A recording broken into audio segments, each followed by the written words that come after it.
Hello everyone, welcome to my YouTube channel feel chemistry. আজকে আমি যে নেম রিঅ্যাকশনটা পড়াতে চলেছি সেটা হচ্ছে অ্যালডোল কনডেনসেশন, যেটা ক্লাস 12-এর অ্যালডিহাইড ও কিটোন চ্যাপ্টারের মধ্যে রয়েছে। তো চলো শুরু করা যাক। অ্যালডোল কনডেনসেশনের জন্য আমাদের আলফা হাইড্রোজেন উপস্থিত এরম কোনো অ্যালডিহাইড অথবা কিটোনের দরকার। তাহলে আমাদের কি লাগবে? আলফা হাইড্রোজেন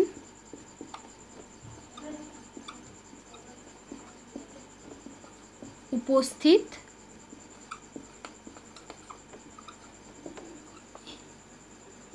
এইরূপ কোনো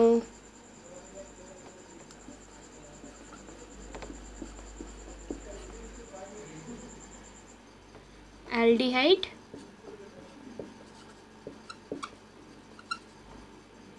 অথবা কিটোন। তো আলফা হাইড্রোজেন উপস্থিত এরম কোনো অ্যালডিহাইড বা কিটোন, দেখো কোনো যেমন এক্সাম্পল যদি আমরা ধরি, তাহলে যদি আমরা লিখি CH3CHO, এটা কি? এটা হচ্ছে তোমাদের অ্যাসিটালডিহাইড। তাহলে অ্যাসিটালডিহাইডকে যদি আমরা এভাবে লিখি CH, এখানেও H, এখানে তোমাদের C+H, তাহলে কার্বনিলের পরের যে কার্বনটা, এই পজিশনটা হয় আলফা পজিশন। আর আলফা পজিশন আলফা কার্বনের সাথে যে হাইড্রোজেনগুলো যুক্ত থাকে সেগুলোকে আমরা বলি কি? Alpha hydrogen. তাহলে এই অ্যাসিটালডিহাইডে কি রয়েছে? আলফা হাইড্রোজেন রয়েছে, মানে অ্যালডোল কনডেনসেশন দেবে। ঠিক আছে, এরপর যদি আমরা ধরি ফর্মালডিহাইড, ঠিক আছে, তো ফর্মালডিহাইডকে যদি আমরা লিখি তাহলে এটা হচ্ছে HC+H, এইটা হচ্ছে এর আলফা। কিন্তু দেখো এখানে কার্বনিল গ্রুপের পরে এখানে কিন্তু কোনো কার্বন নেই, মানে আলফা কার্বন নেই। তো সো এখানে তাহলে কি হচ্ছে? তাহলে এটা তো আলফা হাইড্রোজেন হচ্ছে না, কারণ এটা তো আলফা কার্বনের সাথে জড়িত নেই। তাহলে এটা এখানে আলফা হাইড্রোজেন অনুপস্থিত।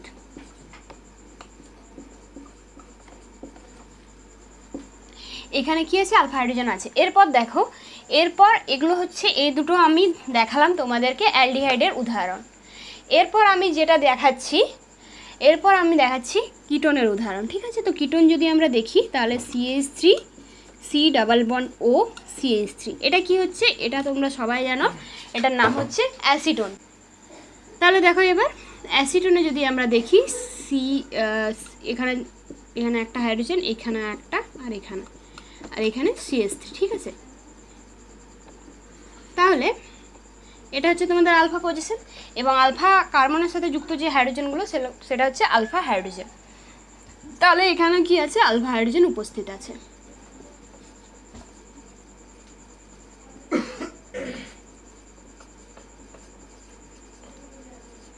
তাহলে এবার তো আমি বললাম যে অ্যালডোল কনডেনসেশনের জন্য আমাদের কি কি লাগবে? আলফা হাইড্রোজেন উপস্থিত এরূপ কোনো অ্যালডিহাইড অথবা কিটোন। এটা তো হলো রিঅ্যাক্ট্যান্ট। এবার আমাদের রিএজেন্ট লাগবে। রিএজেন্ট কি লাগে এখানে দেখো। আচ্ছা ঠিক আছে, তোমরা এটা স্ক্রিনশট নিয়ে নিতে পারো। এবার রিএজেন্ট লিখছি। ঠিক আছে,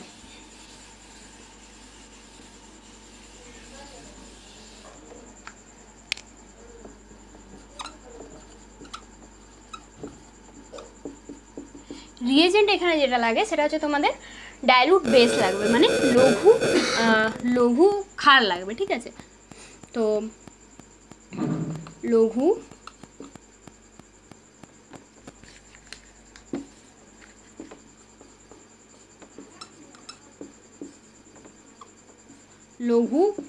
NaOH দ্রবণ,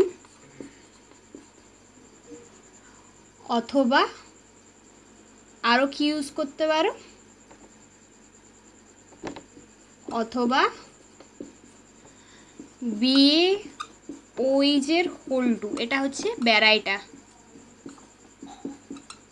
ঠিক আছে, তাহলে অ্যালডোল কনডেনসেশনে কি হয়? আলফা হাইড্রোজেন উপস্থিত এরকম কোনো অ্যালডিহাইড অথবা কিটোন লঘু NaOH ক্ষারের উপস্থিতিতে অথবা ব্যারাইটার উপস্থিতিতে অ্যালডোল কনডেনসেশন দেয়। এরপর এই রিঅ্যাকশনের ফলে কি উৎপন্ন হয় সেটা আমরা দেখতে চলেছি। চলো তাহলে এর মেকানিজম দেখে নিই। তাহলে আমরা প্রথম যে যৌগটা অ্যালডোল কনডেনসেশন মানে প্রথম যে যৌগটা দিয়ে অ্যালডোল কনডেনসেশন করা হয়েছিল সেটা হচ্ছে তোমাদের অ্যাসিটালডিহাইড। তাহলে অ্যাসিটালডিহাইডের চলো দেখে নিই। অ্যাসিটালডিহাইডে যদি আমরা ডাইলিউট NaOH অর ব্যারাইটে যদি দিই তাহলে আমরা প্রোডাক্ট কী পাবো, ঠিক আছে। চলো তাহলে এটার আমরা মেকানিজম, অ্যালডোল কনডেনসেশনের মেকানিজম দেখি। তো এগুলোর কিছুগুলো স্টেপ রয়েছে। স্টেপ 1 আমরা দেখছি। আমি আগে লং মেথডটা দেখাই এবং পরে আমি তোমাদের শর্ট মেথড যেটা সেটাও দেখাবো। তো স্টেপ 1 যদি দেখি, প্রথমে এই যে ওই মাইনাসটা এটা আসছে এই বেস থেকে, ঠিক আছে। এবার এই বেসটা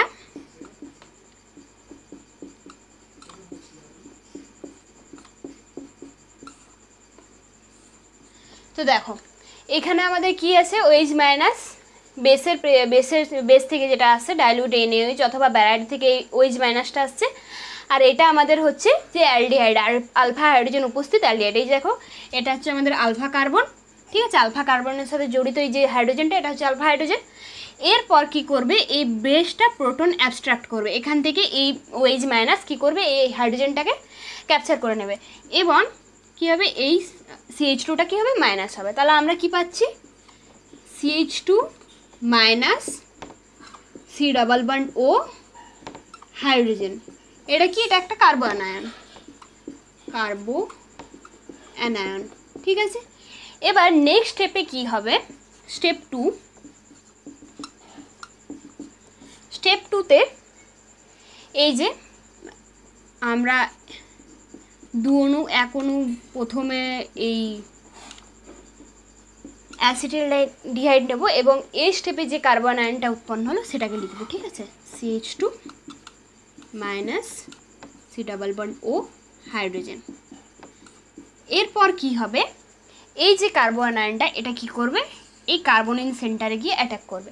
এবার কার্বনিন সেন্টারে যদি অ্যাটাক করে তাহলে দেখো কার্বনের যোজ্যতা, তাহলে কি হবে, কার্বনের যোজ্যতা বেড়ে যাচ্ছে। তাহলে এই যে এই দিক থেকে এই বন্ডটা খুলে যাবে, বন্ডটা খুলে কী হয়ে যাবে, O মাইনাস হয়ে যাবে। তাহলে দেখো CH3 C ডবল C এখানে কি হচ্ছে, তাহলে CO মাইনাস, এখানে আমার এসে পড়ে, এখানে একটা হাইড্রোজেন ছিল তাহলে সেই হাইড্রোজেনটা, আর এদিকে হয়ে যাচ্ছে CH2 আর এখানে হচ্ছে CHO, ঠিক আছে। স্টেপ 3তে কি হয়, স্টেপ 3তে কি হয় দেখো, স্টেপ 3তে হবে এই যে CH3 যেটা আমরা এই স্টেপে পেলাম, হাইড্রোজেন CH2 CHO, ঠিক আছে। এটা মিডিয়ামে আমাদের কি আছে, জল রয়েছে, তাহলে সেই জলের প্রেজেন্সে এই যে এই O মাইনাসটা কী করবে, এই জলের প্রেজেন্সে এখান থেকে H প্লাস নেবে, H প্লাস নিয়ে পরে এখানে আমাদের বিটা হাইড্রক্সি অ্যালডিহাইড কম্পাউন্ড তৈরি করবে, ঠিক আছে। দেখো এবার বিটা হাইড্রক্সি অ্যালডিহাইড কেন বলছি, দাঁড়াও সেটা তোমাদের আমি দেখাচ্ছি। দেখো তাহলে আমি কি বললাম যে এটা হচ্ছে কি অ্যালডিহাইড গ্রুপ, এটা হচ্ছে কার্বনিল কার্বন। কার্বনিল কার্বনের যে পরের কার্বন সেটা হচ্ছে তোমাদের আলফা কার্বন এবং তারপরে যেটা হয় সেটা হয় বিটা, আর এটাকে যদি বলতে হয় এটা গামা। তো এবার আমরা এই যে এই কম্পাউন্ডটাকে আমরা বলছি বিটা হাইড্রক্সি যৌগ, ঠিক আছে, beta hydroxy aldehyde, beta hydroxy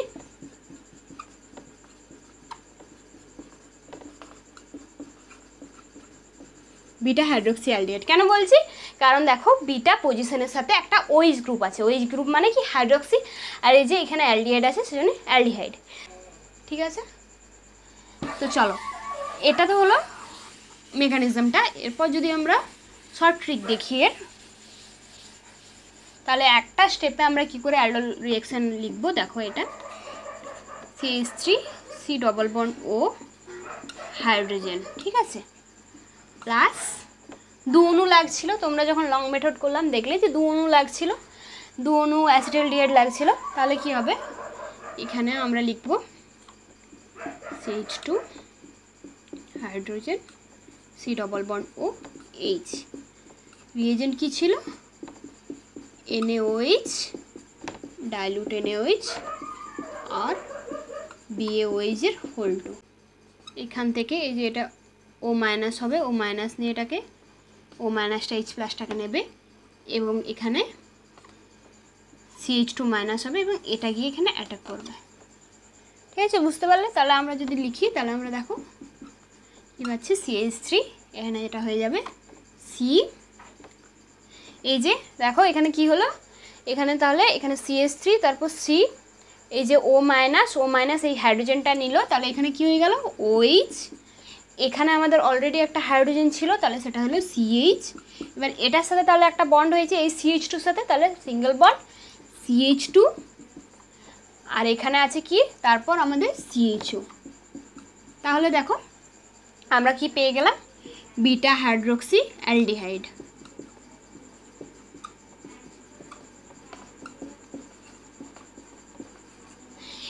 এরপর কি হয় অ্যালডোল কনডেনসেশনে, এরপরও যদি তোমাদের কোথাও হিট দেওয়া থাকে, ঠিক আছে, হিট, এবার হিটের সাথে কি থাকে, হিটের সাথে এটা অ্যাসিড ক্যাটালাইজডও হতে পারে অথবা বেস ক্যাটালাইজডও হতে পারে। ঠিক আছে, তো হিটের প্রেজেন্সে এটা কি হবে, এটাকে যদি আমি এখানে একটা হাইড্রোজেন দিই, হিটের প্রেজেন্সে এখান থেকে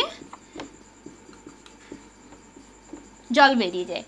তাহলে যদি হয় তাহলে কি হবে, এই যে এটা হচ্ছে তোমাদের আলফা আর এটা হচ্ছে বিটা কার্বন, তাহলে এখানে কি হবে, আলফা পজিশন থেকে একটা হাইড্রোজেন আর বিটা পজিশনে যে OH গ্রুপটা আছে সেটা বেরিয়ে দুটো মিলিয়ে দেখো জল বেরিয়ে যাবে। তাহলে কি হবে, CH3 CH double bond CH CHO, এটা হচ্ছে তোমার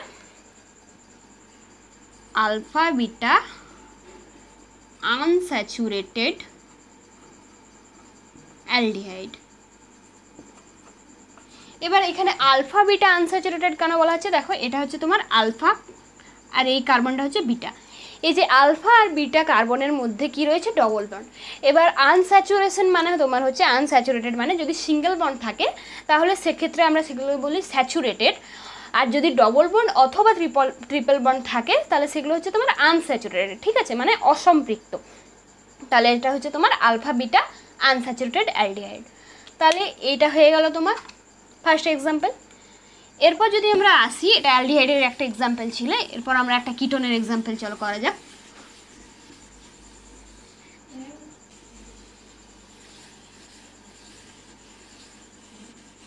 তাহলে কিটোনের এক্সাম্পল করা যাক। কিটোনের ধরো যদি আমরা নিই CH3 C double bond O CH3, এটা কি, এটা হচ্ছে অ্যাসিটোন। তাহলে অ্যাসিটোনের সাথে যদি ডাইলিউট NaOH আর BaOH এর হোল 2 মানে ব্যারাইডের যদি রিঅ্যাকশন হয় তাহলে আমরা কি পাবো, চলো আমরা দেখে নিই শর্ট মেথড দিয়ে কী হবে, তারপর আমি মেকানিজম করে দেখাবো। ঠিক আছে, তাহলে শর্ট মেথডে যদি লিখি তাহলে কি হচ্ছে, এখানে একটা CH3 C double bond O CH3 plus CH2, এখানে hydrogen C double bond O CH3। এটা তোমাদের সুবিধার্থের জন্য বলছি, কারণ এভাবে তোমরা যদি লিখো তাহলে তোমাদের প্রোডাক্টটা লিখতে সুবিধা হবে। তাহলে দেখো কি হবে, প্রথম আমাদের এই যে এটা O মাইনাস হবে, দিয়ে এই হাইড্রোজেনটাকে নেবে। ঠিক আছে, দিয়ে কি হবে, এই হাইড্রোজেনটা এটাকে ব্যাক করবে, দিয়ে এই কার্বনটা তোমার এখানে এই কার্বনের সাথে একটা বন্ড ফরমেশন করবে। তাহলে আমরা কি পেলাম, লিখো এখানে কি পাচ্ছি, CH3 COH। ঠিক আছে, এখানে একটা CH3 ছিল, এখানে হচ্ছে তোমার CH2 C double bond O CH3। ঠিক আছে, এরপর চলো আমরা মেকানিজম দেখি। তাহলে দেখো ওখানে হচ্ছিল কি, বিটা হাইড্রোক্সি অ্যালডিহাইড, এখানে কি হচ্ছে, এটা আলফা এটা বিটা, এখানে কিন্তু অ্যালডিহাইড যেহেতু নেই, এখানে যেহেতু কিটোন আছে, তাহলে এখানে আমরা কি বলবো, এটা হচ্ছে তোমাদের এটা হচ্ছে বিটা হাইড্রোক্সি কিটোন। ঠিক আছে, কিটোন কেন, দেখো এখানে আছে C double bond O CH3, এখানে এই যে R ড্যাশ যে গ্রুপটা সেটা তোমাদের অ্যালকিল গ্রুপ হচ্ছে, তাহলে এটা হয়ে যাচ্ছে তোমার বিটা হাইড্রোক্সি কিটোন। তাহলে এবার চলো মেকানিজম দেখি। তাহলে স্টেপ ওয়ান আমরা যদি দেখি তাহলে দেখো প্রথম স্টেপে আমি কি বলেছিলাম, এই যে NaOH এর যে OH মাইনাসটা সেটা প্লাস কি লিখবো আমরা, যে আমাদের যে কিটোন অথবা অ্যালডিহাইড, এখানে কিটোন আছে তাই কিটোনটাকে লিখবো CH2 hydrogen C double bond O CH3। First স্টেপে কি হবে, এই যে OH মাইনাসটা এই হাইড্রোজেনটাকে নেবে আর এই CH2টা মাইনাস হবে, ঠিক আছে। তো CH2 minus C double bond O CH3, এটা হচ্ছে কার্বো অ্যানায়ন। এরপর স্টেপ 2তে কি হবে, স্টেপ 2তে এই যে আরেক এই কার্বো অ্যানায়ন প্লাস আরেক কোনো অ্যাসিটোন, ঠিক আছে। তাহলে CH3 C double bond O CH3 plus CH2 minus C double bond O CH3। এরপর কি হবে, এই যে CH2 মাইনাস এই কার্বন আয়নটা এই কার্বনিল সেন্টারে গিয়ে অ্যাটাক করবে এবং এটা বেরিয়ে যাবে, ঠিক আছে। এটা O মাইনাস হবে, তাহলে এটা CH3 CO minus CH2, sorry এটা CH3 রাখো, এটা হচ্ছে CH2 C double bond O CH3, ঠিক আছে। স্টেপ 3তে কি হচ্ছে, স্টেপ 3তে এই যে CH3 CO minus CH3 CH2 C double bond O CH3, এটা H2 এর প্রেজেন্সে কি হয়ে যাবে, এটা OH হয়ে যাবে, ঠিক আছে।